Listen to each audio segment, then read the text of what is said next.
Being healthy is not just about adding more stuff to our lives, more nutrients, more supplements, more exercise, more energy, or even more positive thinking. It is also being able to shed or let go what is not working anymore. Things, food, people, places, ideas, beliefs, habits, identities, and stories. Purging in order to make space for new, more appropriate, healthy, loving, and wholesome choices. To be able to grow in our capacity to influence our experiences from a state of ease for ourselves and empathy for others.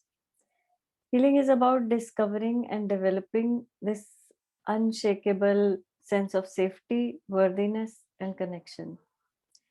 Unfortunately, we don't live in an ideal world, and that is the challenge and beauty of life on earth that brings us into this whole world of illness, crisis, and difficult relationships.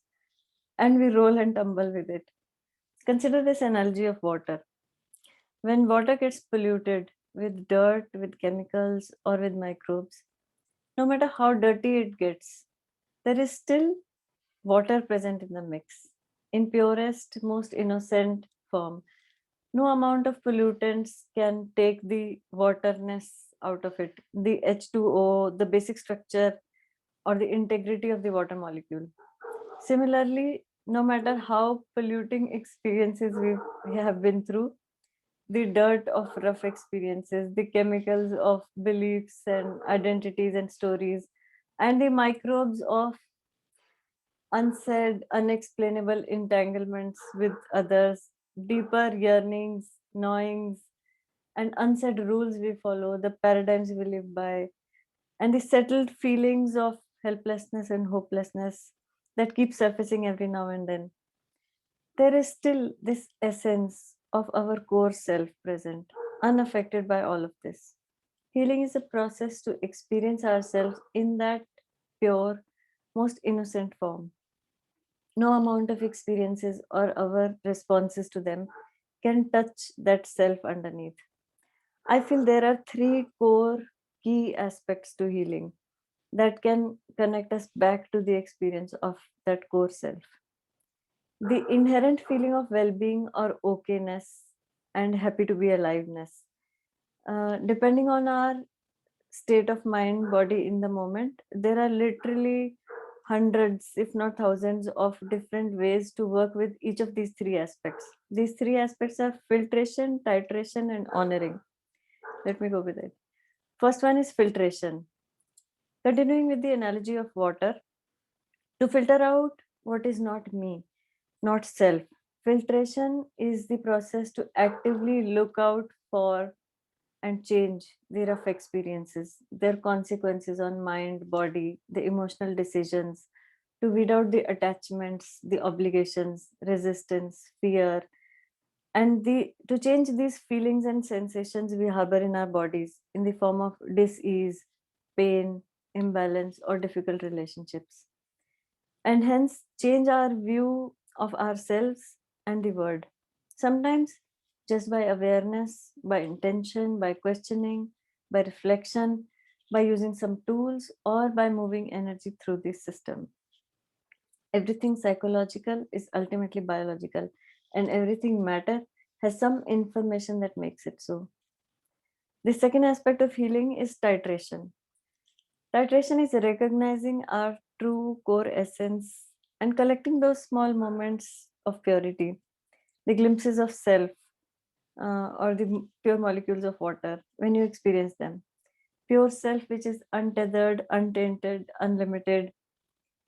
It feels like joy, it feels like freedom, like love, it feels buoyant, lightheartedness, gratefulness, connection, resourcefulness, resilience, courage. It feels like expansive and most natural. Titration is to savor them and collect them.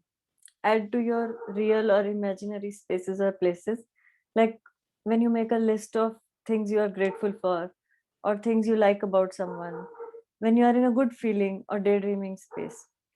During the day, when you come across and notice a moment when you truly feel like yourself, stay with it for a bit longer. The third is honoring. When you cannot move in any direction, filtration or titration, just being fully present with what is happening, honoring your experience in the moment, no matter how bad, ugly, or uncomfortable it is. Honoring the resistance, not because we have to endure it, rather honoring it so we can see the value of it, the gift it hides, and the evolution or transformation it is here to bring. Some problems are meant to be solved, and some are meant to be evolved. We call the things incurable because what cannot be cured from the outside is meant to be cured from the inside. Incurable is to be cured from the inside. And it is good to do titration when we are feeling happy, filtration when we are upset, and honoring when we are stuck. When we combine all these three aspects of healing together, it is like a solid, infallible system to genuinely heal yourself, not just a short term relief, to feel whole, truly ourselves, our life, to truly love ourselves and our life and our relationships, and celebrate the oneness that we are. This is for anyone, whether you're just looking for ways to manage your symptoms without medication or manage your relationships without anger and helplessness. This is the starting point, though. Or if you wish to go deeper with it and transform the whole experience of your life. This is not a spiritual teaching. This is not to make you believe in any ideas or follow any practices. If you have been around spiritual teachings for a while, you might have noticed quite a few paradoxes. While they may all be true and right in different contexts, healing is to find out what works in the moment and to find your own deeper truth that your illness or crisis or challenge is here is bringing up for you. The best advice for you is not the one that comes from an outside source, but the best advice for you in the moment is the one that comes from your own regulated nervous system, not from any book or teacher. Now you can do it all by yourself with some persistence, courage, and faith in ultimate benevolence of the universe.